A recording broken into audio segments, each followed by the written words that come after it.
Pensé que era solo otro atardecer, igual que cualquier otro.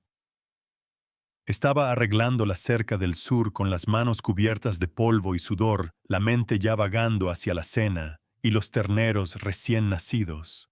Entonces los disparos desgarraron el silencio, rápidos, nítidos, furiosos. Eso no era el rifle de un cazador. Eso era una ejecución. Me quedé inmóvil, los dedos aún aferrados a un alambre medio tensado. Un escalofrío me recorrió la espalda. 3 guerras de ganado me habían enseñado una cosa por encima de todas: cuando tus tripas gritan, tú escuchas. Ensillé y cabalgué hacia Miller's Creek por el viejo sendero que había allanado durante 15 años cuidando ganado. El sol pintaba las rocas de rojo sangre, proyectando sombras largas que se estiraban como presagios lúgubres. Y entonces lo vi. Un niño, apache. No tendría más de 12 años. Enroscado detrás de una roca, la camisa hecha jirones y empapada en sangre. Sus ojos negros pasaban de mí a las colinas detrás de él, como un animal herido, asustado, pero firme.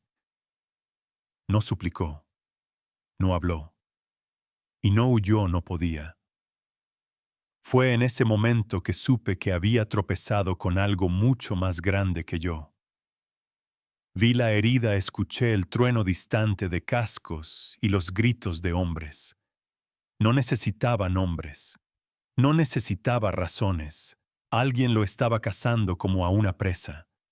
No sabía su nombre, no sabía qué había hecho o qué leyes había roto, pero conocía esa mirada, la había visto antes en un niño esclavo hace 2 décadas, arrastrado con cadenas como si fuera ganado. No pude salvar a ese niño, pero a este sí podía. Le tendí la mano. «Puedes montar, hijo», asintió. Eso fue suficiente. Lo levanté sobre la silla y di media vuelta rumbo a casa. Sin preguntas, sin dudar. Porque a veces pensar solo retrasa el alma, y yo ya estaba harto de dar la espalda. Boone Cartwright. Nunca imaginó que reparar una cerca al anochecer se convertiría en el momento que lo cambiaría todo. Los disparos rompieron el silencio desde la dirección de Miller's Creek, agudos, frenéticos y equivocados. Conocía ese sonido. No era caza, era persecución. Persecución de algo destinado a morir. Sin pensarlo, Boone montó su caballo y cabalgó con fuerza, las tripas retorciéndose con cada galope. Y entonces lo vio un niño de no más de 12 años, agazapado detrás de una roca, la camisa empapada en sangre, los ojos moviéndose de un lado a otro como un animal acorralado. Pero esos ojos no pertenecían a un niño, eran los ojos de alguien que ya había visto demasiado. Traición, muerte, y que aún así se negaba a morir en silencio. Una voz en la cabeza de Boone gritaba: «Aléjate, maldita sea. Esta no es tu pelea». Pero Boone ya estaba harto de alejarse, harto de sobrevivir mientras otros se desangraban en silencio. Se desmontó, alzó las manos lentamente y dijo: «Tranquilo, hijo. Puedes montar». El niño no habló, no lloró. Simplemente asintió, un movimiento brusco, no de desesperación, sino de determinación. No podía mantenerse en pie por sí solo, pero Boone lo levantó con cuidado, sintiendo cuán aterradoramente liviano era. Un pájaro con el ala rota. Y el niño no emitió ni un sonido, incluso cuando el dolor le recorría el cuerpo. Cabalgaban rápido por las crestas, el niño aferrado al pomo de la silla, mientras Boone guiaba el caballo a pie. Detrás de ellos, las voces regresaron, ásperas, ansiosas, violentas.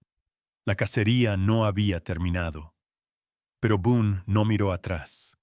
Un hombre no elige la hora para hacer lo correcto. Simplemente actúa cuando el momento lo exige, y nadie más lo hará. Nunca le tuve miedo a nada en estas tierras, ni a los lobos, ni a las serpientes de cascabel, ni siquiera a los cuatreros. Pero cuando me paré junto a la ventana esa noche, con el rifle en la mano, y vi 5 sombras a caballo más allá de mi portón, supe que esta vez era diferente.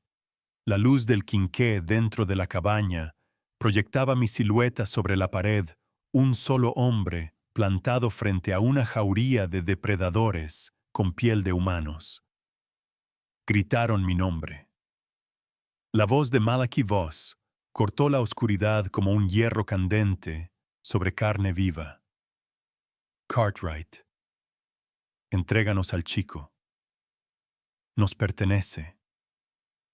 Nos pertenece. Hablaban de ese niño apache herido como si fuera propiedad. Miré hacia Ayanna acurrucado junto a la pared pálido sangrando, sin lágrimas, sin súplicas, solo ojos llenos de historia de generaciones cazadas como animales. Y en esos ojos leí una sola pregunta. ¿Tú también me vas a abandonar? Me juré a mí mismo ningún hombre, ni siquiera Malachi Voss, lo tocaría mientras yo siguiera respirando. Entrecerré la ventana y respondí, no he visto a ningún chico. Y aunque lo hubiera visto, ¿qué los hace pensar que tienen algún derecho? La respuesta de Malachi fue una promesa de ruina. Si no eliges bando esta noche, Cartwright, al amanecer tu casa, arderá tu ganado, huirá y tu cadáver servirá de comida para los cuervos. Conozco a hombres como él. Los vi en la guerra en subastas de esclavos, en salones donde el dinero olía a sangre. Pero una vez le di la espalda a mi propio padre cuando quiso que encadenara a otro hombre por dinero. Volví a mirar a Ayanna. No dijo una sola palabra, pero sus ojos eran más estruendosos que un tiroteo. Traigo la muerte, susurraban. Sonreí apenas. Hijo, la muerte lleva años durmiendo en mi porche. Pero esta noche tiene un motivo para despertar. Boone Cartwright había visto su cuota de horrores sangre, sobre cuero de silla, acero frío, al amanecer, hombres muriendo con maldiciones en los labios.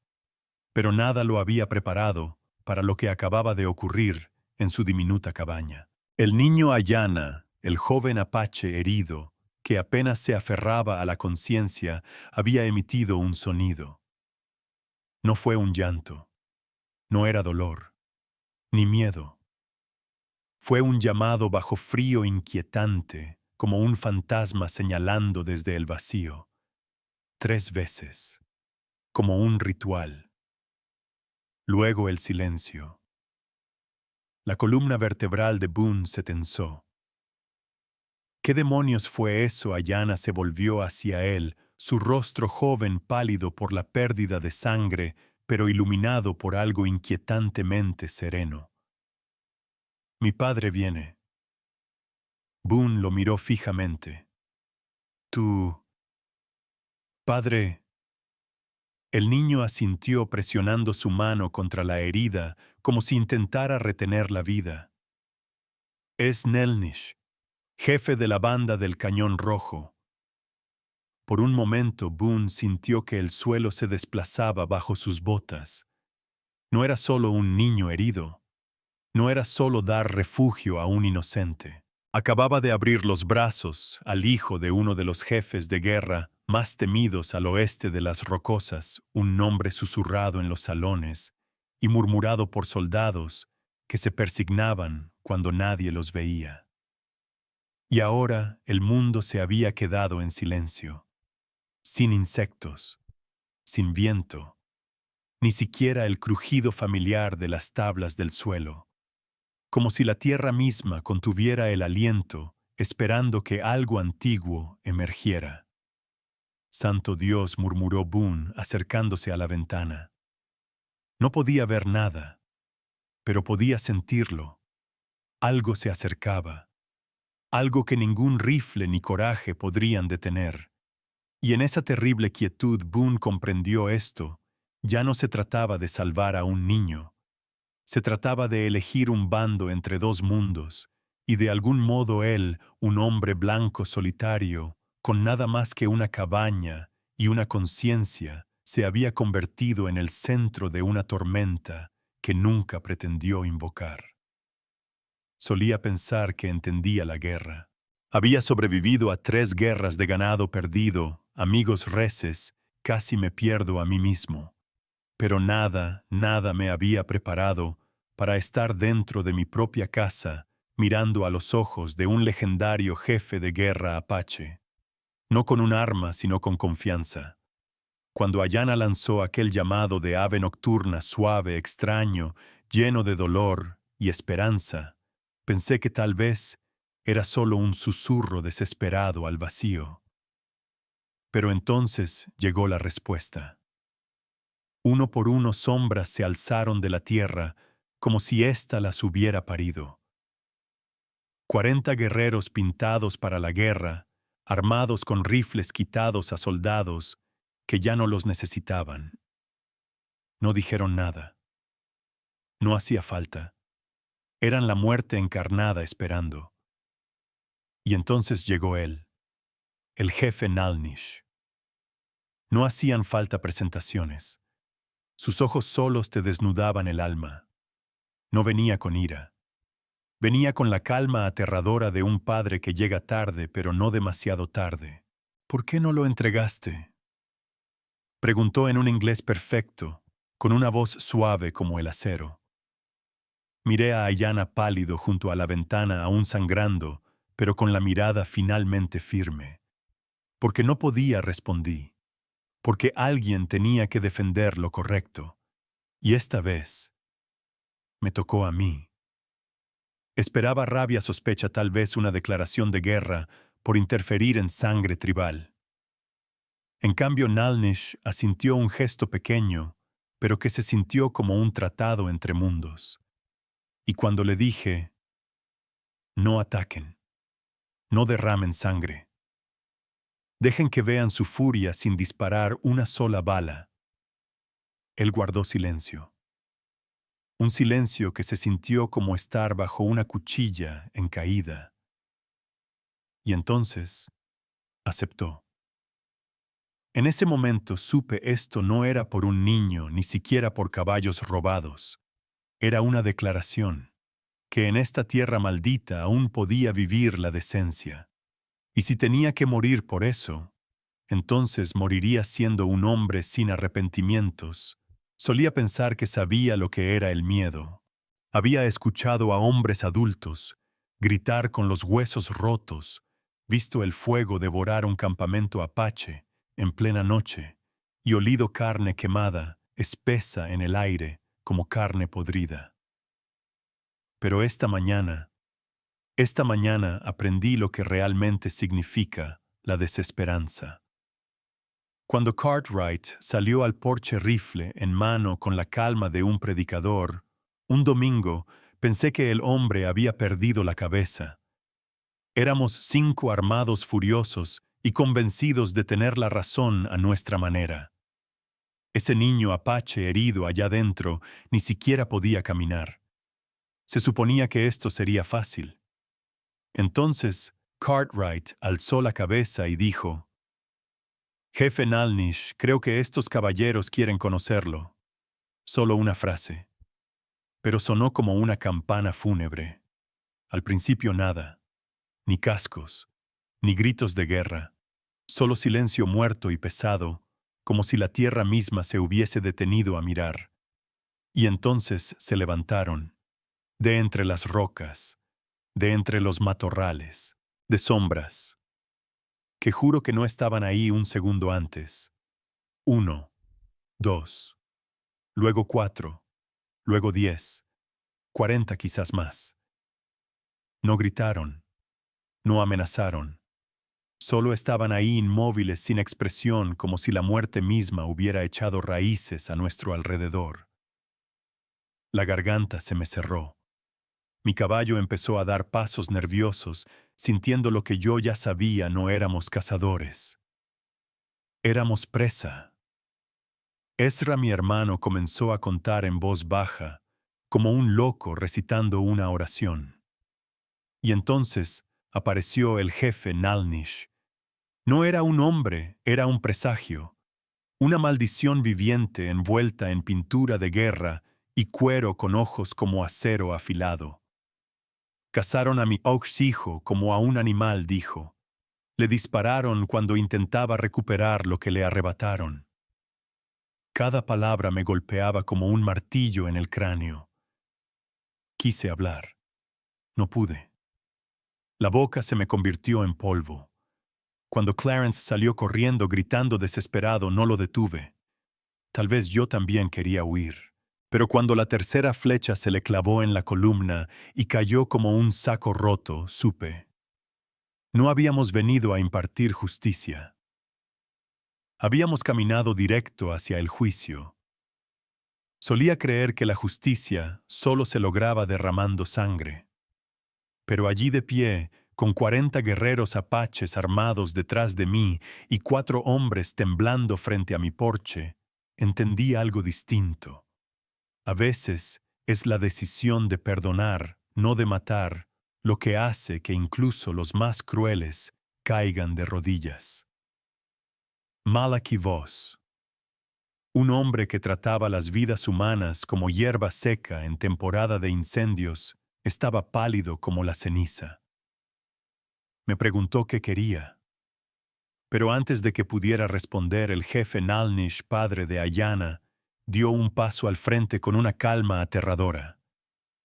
No gritó. No levantó su rifle. Simplemente nombró la deuda, los caballos robados devueltos y una compensación justa por su hijo herido. 50 cabezas de ganado, dijo con una voz suave como la brisa. Pero esa brisa cortó más que el acero. Escuché a Malachi gritar que era un robo.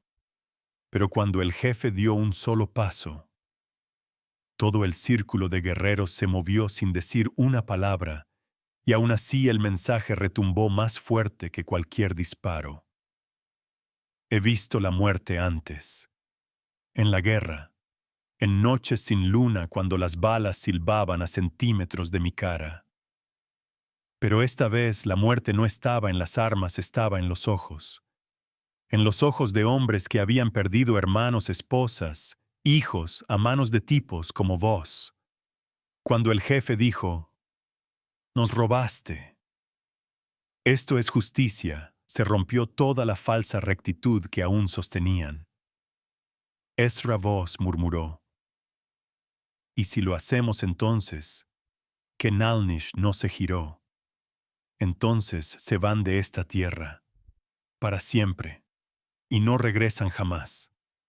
Y Clarence preguntó señalando el cuerpo con 3 flechas aún clavadas en la espalda.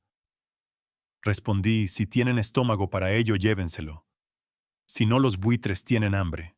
Me quedé allí viendo cómo esos 4 supuestos guerreros arrastraban a su amigo muerto sobre una silla de montar como criminales derrotados.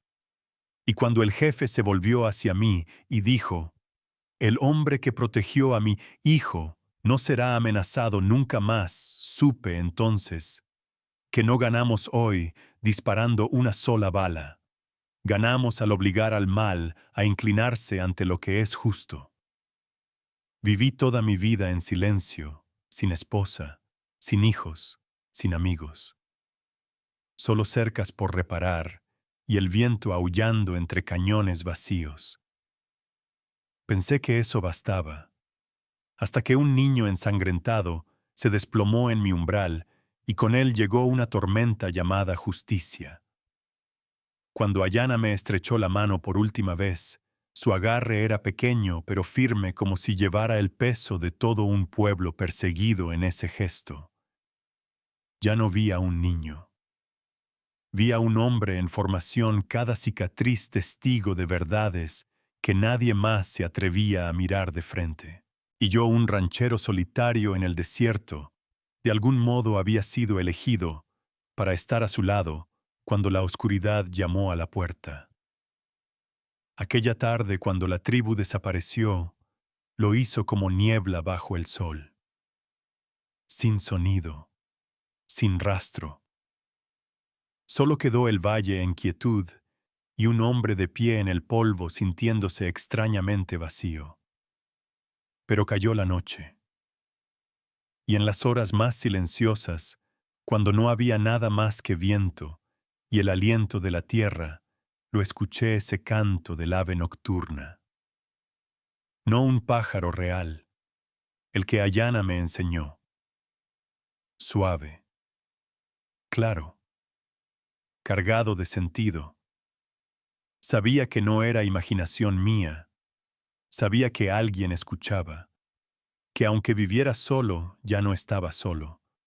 Tenía la promesa de un guerrero, de un jefe de guerra. Pero más que eso, tenía la gratitud callada de un niño que sabía quién lo había salvado y que sabía cómo pagar esa deuda con toda una vida de lealtad. Dicen que la bondad no compra la paz. Tal vez no, pero he vivido lo suficiente para saber que hay cosas que valen más que la paz, como ver el último destello de luz en un mundo roto y mantenerlo vivo por un día más.